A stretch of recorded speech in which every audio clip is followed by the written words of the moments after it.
किशन, नाश्ता बन गया क्या? हाँ, बस 2 मिनट और, चाय पक रही है। क्या यार, तुम्हारी वजह से मैं रोज लेट हो जाती हूँ। कलेक्टर सर मुझे 2-3 बार टोक चुके हैं। हाँ, बस हो गया। आओ, तुम बैठो तो सही। बैठने का टाइम नहीं है, लाओ जल्दी से दो, क्या बनाया है? पनीर के पराठे हैं, रोल कर दूं? हाँ जल्दी करो यार, जो करना है। ये लो, और ये रहा तुम्हारा टिफिन। ये क्या किया? कितनी मिर्च है इसमें, सारा पनीर खराब कर दिया। मैं सारा दिन काम करती हूँ और तुमसे 2 वक्त का खाना नहीं बनाया जाता। सच में तुम किसी काम के नहीं हो। अब जाओ जल्दी सोनू को तैयार कर दो, वरना वो भी लेट हो जाएगा। हाँ, जा रहा हूँ। माधुरी किशन को डांटते हुए घर से निकल गई और बेचारा किशन दुखी होकर वहीं रसोई में बैठ गया। असल में किशन इस घर का नौकर नहीं था, बल्कि वो तो माधुरी का पति था। पर हालात ऐसे बने कि किशन की औकात उसके अपने ही घर में नौकरों जैसी हो गई। तभी किशन ने घड़ी देखी और वो अपने बेटे के कमरे की तरफ दौड़ा। सोनू, जल्दी उठ जा बेटा, स्कूल जाना है। पापा, थोड़ा देर और सोने दो ना। उठ जा भाई, अगर तेरा स्कूल मिस हुआ ना तो तेरी माँ मुझे खा जाएगी यार। पापा, एक बात पूछूं? हाँ, पूछो ना। मम्मी आपको हर वक्त डांटती क्यों रहती है? नहीं तो, ऐसा तो नहीं है। झूठ मत बोलो पापा, मैं हर टाइम देखता हूँ। माना कि वो जॉब करती हैं, पर आप भी तो घर का सारा काम करते हो। बर्तन धोना, खाना बनाना, कपड़े, मुझे स्कूल ले जाना और फिर लेकर आना। क्योंकि मैं तेरी मम्मी की तरह जॉब नहीं कर पाया ना, इसीलिए। और बेटा, तू मेरी तरह मत बनना। पैसा कमाओगे तभी घर में इज्जत मिलेगी, समझे? उस दिन बेचारे किशन का वो दर्द छलक उठा जो उसने कई सालों से अपने सीने में दबा कर रखा था। ऐसे ही कई साल बीत गए। सोनू अब 10वीं क्लास में आ गया था।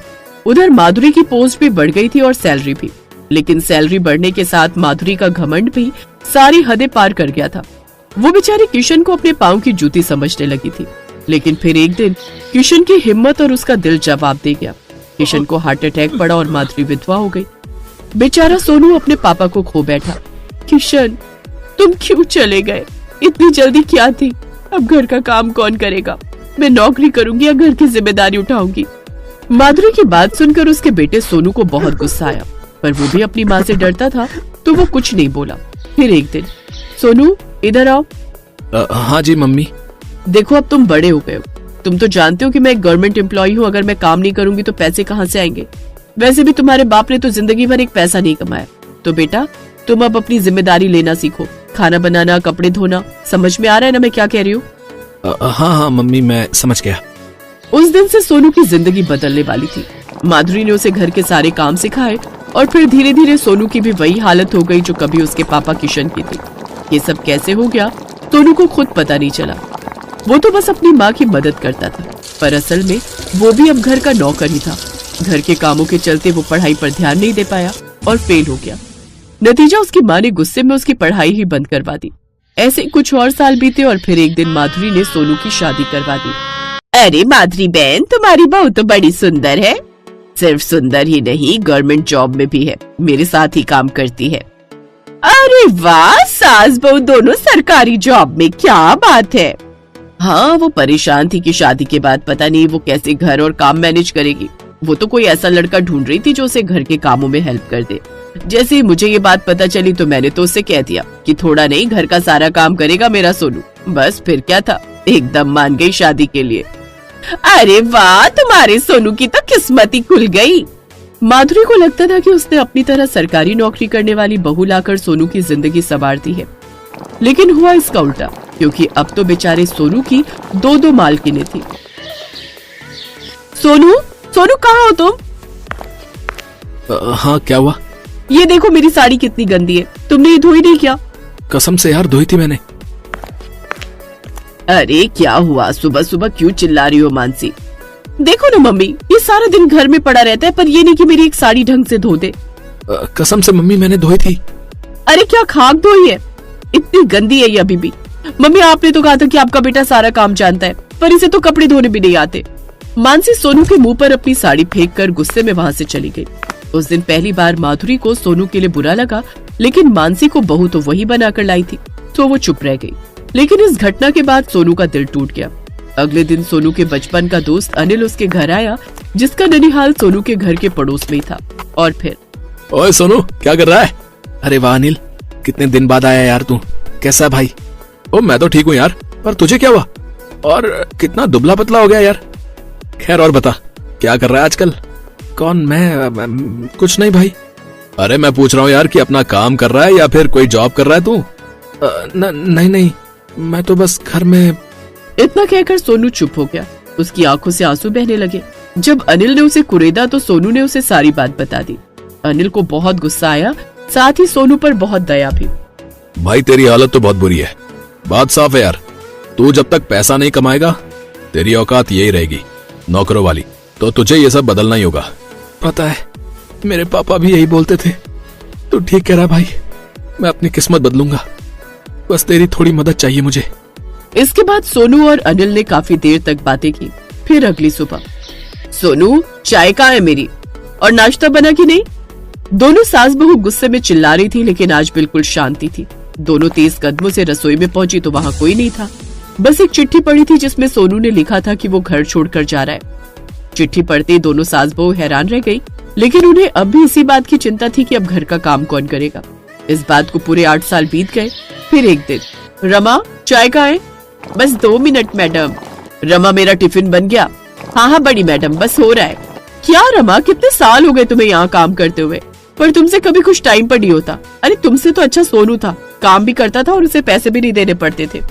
मानसी जल्दी चलो, हम लेट हो रहे हैं। मैं नहीं चाहती कि इस उम्र में मैं सर से डांट खाऊं। वैसे भी रिटायरमेंट को अब बस 2 महीने ही रह गए मेरे। हाँ मम्मी चलो। मम्मी मैं सोच रही हूँ कि इस रमा को ना हटा ही देते हैं। अरे तो फिर घर का काम कौन करेगा? एक नई ऐप है मम्मी, उसका नाम है instaseva.com। सुना आपको जो सर्विस चाहिए बस कॉल करो और पे करो। नौकर ब्यूटिशियन सब आ जाते हैं घर। अरे वाह, ये तो बहुत अच्छी चीज है। तो फिर देखना उसी पर कोई बढ़िया सा नौकर। हाँ ऑफिस के बाद देखेंगे साथ में। वैसे यार ये काम बढ़िया है, लोगों को नौकरी दो और खुद बैठे बैठे पैसे कमाओ। दोनों सास बहू बातें करते करते कलेक्ट्रेट पहुंच गई, जहां वो काम करती थी। मानसी कलेक्टर की असिस्टेंट थी। और फिर मानसी, आज का क्या शेड्यूल है? सर 12 बजे होटल सफायर में एक प्रोग्राम है। हाँ, हमें वहाँ जरूर जाना है। तुम्हें पता है वहाँ चीफ गेस्ट कौन है? नहीं सर। तुमने इंस्टा सेवा का नाम सुना है? हाँ सर। उसी के ओनर आ रहे हैं। उन्होंने हमारे जिले के बहुत से युवाओं को रोजगार दिया है। मुझे उनका सम्मान करना है। करोड़पति आदमी है पर बहुत डाउन टू अर्थ है। मानसी ने इस फंक्शन के लिए माधुरी को भी साथ ले लिया और दोनों सास बहू तय समय पर कलेक्टर के साथ होटल में पहुंची। कार्यक्रम शुरू हुआ और फिर कलेक्टर मानसी और माधुरी के साथ रिसेप्शन पर चीफ गेस्ट को रिसीव करने पहुंचे। तभी एक लंबी सी कार आई और उसमें से सूट बूट पहने सोनू बाहर निकला, जिसे देखते ही मानसी और माधुरी के होश उड़ गए। Welcome sir, I am Pramod, इस जिले का collector. Hi, nice to meet you mister Pramod. Mansi और माधुरी से कुछ कहते नहीं बन रहा था। सोनू उन दोनों की तरफ देखकर मुस्कुराया और कलेक्टर के साथ अंदर चला गया।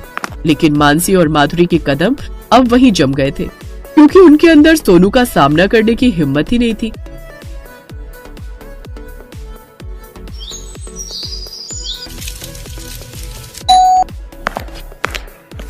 ओहो, इस वक्त कौन आ गया? वैसे ही क्लिनिक के लिए लेट हो रही हूँ। अरे जरा सुनिए, ये नाश्ता डाइनिंग टेबल पर रख दीजिए प्लीज, तब तक मैं देख कर आती हूँ कौन आया है।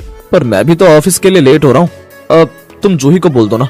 वो घर में हो तब तो बोलूं। पता नहीं कौन सा केस लड़ रही है मैडम, सुबह सुबह ही निकल जाती है घर से। और जाने तो मैं ही करती हूँ। अरे रुको, तुम नाश्ता लगाओ, मेन डोर मैं खोल देता हूँ। हाँ ये ठीक रहेगा।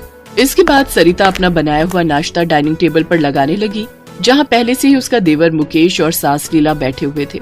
और फिर आज फिर से उपमा और ये सत्तू का शरबत। ओहो, मुझे ये बिल्कुल पसंद नहीं। और आपको जो पसंद है उसी ने आपका लीवर खराब किया है।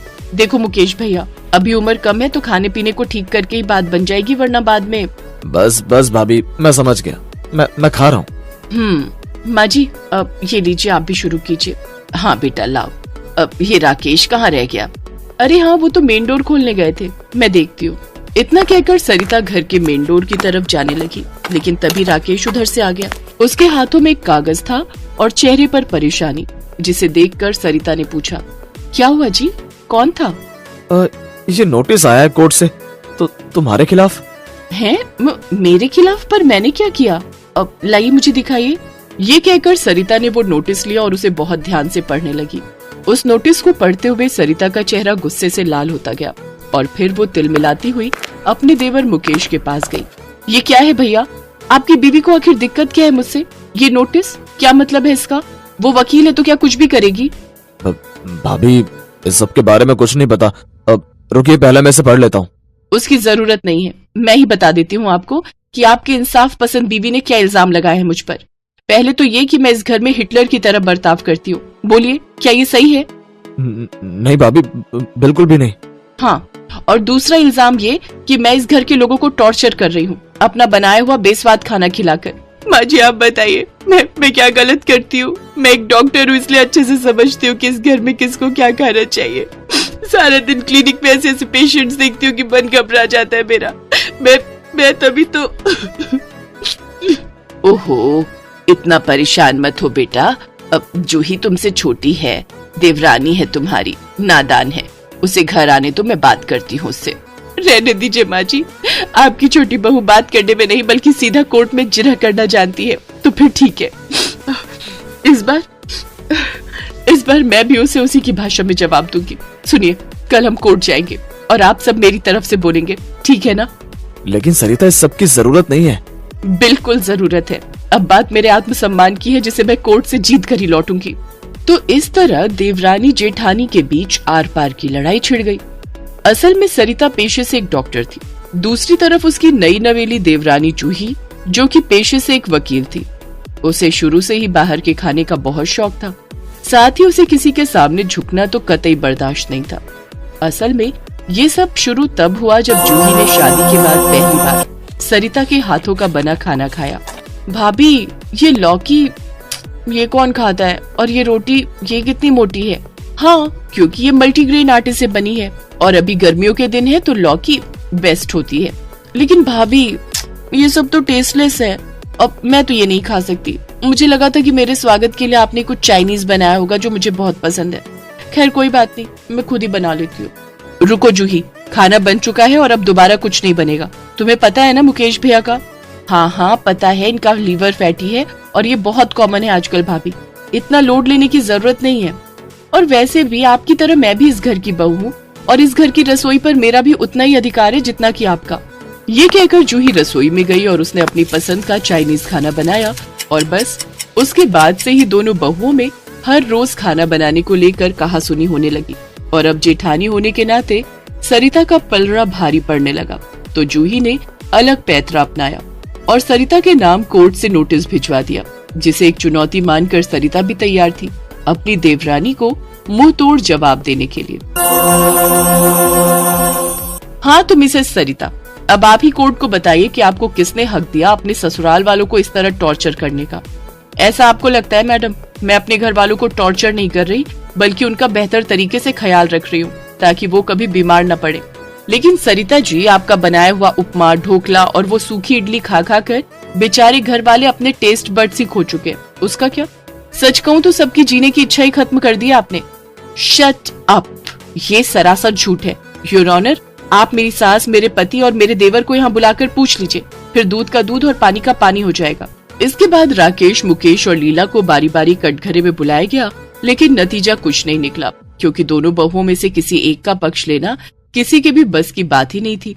और फिर उसी रात, माँ जी इतनी रात को क्या हुआ? सब ठीक तो है ना? बेटा, वो मुकेश पिछले 4 घंटों से तड़प रहा है, उसके पेट में बहुत दर्द है। अरे तो मुझे पहले क्यों नहीं बताया? बस क्या बताऊं, वो छोड़िए ये सब, अब मैं जाकर देखती हूँ। सरिता ने फौरन जाकर मुकेश का चेकअप किया और फिर अगले दिन, भैया आपने कल क्या खाया था? ये तो नहीं पूछूंगी मैं, लेकिन आगे कुछ भी खाने से पहले अपनी इन रिपोर्ट्स को पढ़ लेना, बाकी आपकी मर्जी। अब मैं चलती हूँ, क्लिनिक से पहले मुझे कोर्ट भी जाना है। उसकी जरूरत नहीं है भाभी, मैंने केस विड्रॉ कर लिया है। कल इनकी हालत देखकर मैं समझ गई कि भले ही कोर्ट में ये केस मैं जीत जाऊं, लेकिन हकीकत में जीत आपकी हुई है। आप हमेशा से सही थी और मैं गलत। मुझे माफ कर दीजिए भाभी, अब से इस घर की रसोई में हमेशा वही पकेगा जो आप कहेंगी। जूही की बात सुनकर सरिता की आंखों में भी आंसू आ गए और वो जूही को गले लगाते हुए बोली, नहीं, गलत मैं भी थी। कल घर वालों को असमंजस में देखकर मैं भी समझ गई कि सेहत सिर्फ अच्छे खाने से नहीं बल्कि खुश रहने से भी बनती है, और घर वालों को वो खुशी तुम्हारे बनाए खाने से मिलती है। इसीलिए घर की रसोई को अब से मैं अकेली नहीं बल्कि हम दोनों मिलकर चलाएंगी। आहा हा हा, इसे कहते हैं हैप्पी एंडिंग। भाई वाह। तो बहू ये तो बताओ कि आज खाने में क्या बनेगा?